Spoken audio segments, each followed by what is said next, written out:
Narito ang ulo ng mga balita sa mga oras na ito. Mga local government unit hinimay at pinuri ang mga plano at pangako ni Pangulong Ferdinand R. Marcos Jr. sa kanyang State of the Nation Address. Kamara agad na isusulong ang pagpapalawak ng tax exemption at tax amnesty upang mabawasan ang pasanin ng mga manggagawa at maliliit na negosyo. Senado isinusulong ang pagsasama-sama ng mga programa upang tugunan ang lumalalang malnutrisyon.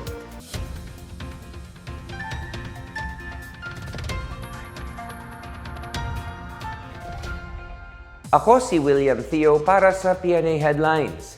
Nagpahayag ang ilang lokal na pamahalaan ng pagkatuwa sa mga iniulat at ipinangako ni Pangulong Ferdinand R. Marcos Jr. sa kanyang ikalimang State of the Nation Address noong Lunes. Ikinatawa ng mga Antiqueño ang panawagan ng Pangulo na amyendahan ng EPIRA o Electric Power Industry Reform Act at ihinto ang paniningil ng system loss charge at value-added tax sa mga consumer. Sang-ayon si Antique Board Member Carmila Rose Dimamay na hindi dapat ipasa ng power provider at distributor ang system loss sa mga customer nila. Nagpapasalamat naman ang mga Bicolano sa Pangulo sa pagbibigay ng SONA na komprehensibo, makatuwiran at puno ng pag-asa. Pinuri ni Catanduanes Governor Patrick Azanza ang pagpapatanggal ni Marcos sa system loss charge, gayon din ang mga plano niya para mapaunlad ang edukasyon at kalusugan. Suportado naman ni Claudio Villarreal, hepe ng DSWD Bicol Disaster Response Management Division, ang plano ng Pangulo na magpatayo ng mga modernong evacuation center. Matitiyak anya nito ang kaligtasan, dignidad at akses sa serbisyo publiko ng mga pamilyang biktima ng mga sakuna. Kabilang din sa mga pinuri ng mga Bicolano ang benting bigas meron na, yakap program ng PhilHealth at ang tugon ng administrasyon sa krisis sa Middle East. Para sa lokal na pamahalaan ng Canlaon City sa Negros Oriental, malaking tulong ang mga Disaster Preparedness Initiative na inilatag ng Pangulo. Ayon kay Canlaon City Public Information Officer Designate Seth Bariga, kailangang mapalakas ng lungsod ang kapasidad nito na humarap sa sari-saring sakuna tulad ng pagputok ng Bulkang Canlaon at Super Typhoon Tino. Matatandaang inanunsyo ng Pangulo ang pagtatayo ng mga Ligtas Pinoy Center, mga evacuation center na kayang salagin ang hagupit ng mga bagyo at lindol na hanggang magnitude 8.4. Samantala, nagpasalamat si Iloilo City Mayor Raisa Trenya sa tiwala ng Pangulo sa mga lokal na pamahalaan pagdating sa paghahatid ng serbisyo publiko at pagtugon sa mga krisis. Nagpapasalamat din siya sa pagpili sa Iloilo City para maging pilot beneficiary ng programang tulong panghanap buhay sa ating disadvantaged displaced workers. Suportado naman ni Iloilo City Lone District Representative Julien Baronda ang panukalang tax relief sa mga kumikita ng 350,000 pesos pababa taon-taon, ang pag-alis sa system loss at ang pag-aaral sa paggamit ng nuclear energy. Suportado ng House Committee on Ways and Means ang panawagan ni Pangulong Marcos Jr. para sa malawakang reforma sa buwis na magpapagaan sa pasanin ng mga pamilyang Pilipino at mga negosyo.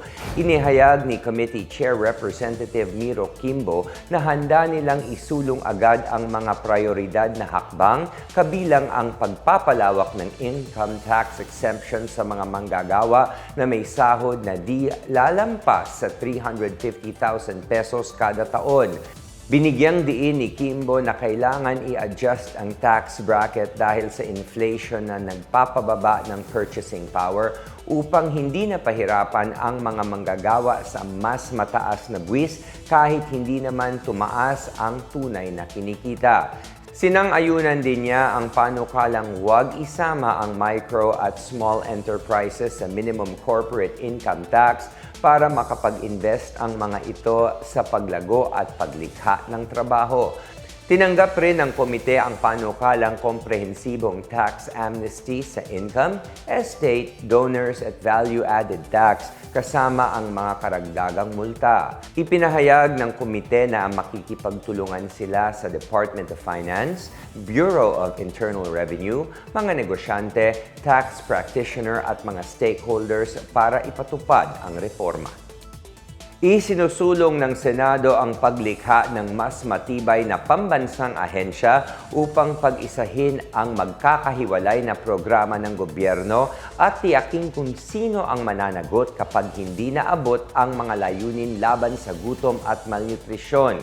Sa ilalim ng Senate Bill 1576 na inihain ni Senator Risa Ontiveros, magiging National Nutrition Commission ang kasalukuyang National Nutrition Council o NNC.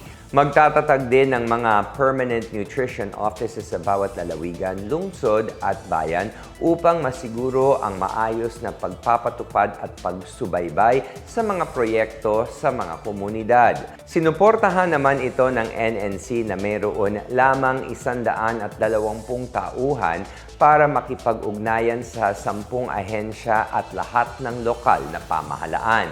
Sa oras na tumaas ang pamumuno sa antas ng gabinete, mas magkakaroon ang ahensya ng kapangyarihang pagtugmain ang mga plano, budget at ulat sa lahat ng sangay nito. Samantala, sumang-ayon naman ang Department of the Interior and Local Government o DILG sa layunin ng reforma, ngunit iminungkahi na ibatay ang pagpapatupad sa kakayahang pinansyal ng bawat lokal na pamahalaan. Sa balitang pangkalakalan, inulunsad ng Department of Tourism or DOT ang PWD Bazaar 2026 bilang bahagi ng pagsusulong ng inclusivity at empowerment para sa mga persons with disabilities or PWD. Nagsimula noong July 27 hanggang July 30 sa DOT Central Office sa Makati, tampok sa bazaar ang mga produkto at negosyong pagmamay-ari ng mga PWD entrepreneur. Layunin ng bazaar na mabigyan ng pagkakataon ang mga kalahok na maipakilala ang kanilang mga produkto, mapalawak ang kanilang merkado at maipamalas ang kanilang katatagan at husay sa pagnenegosyo. Ito ang ikatlong taon na inulunsad ng DOT ang naturang bazaar. Inaanyayahan ang lahat na bumisita dito at tangkilikin ang mga lokal na produkto at serbisyo ng mga PWD.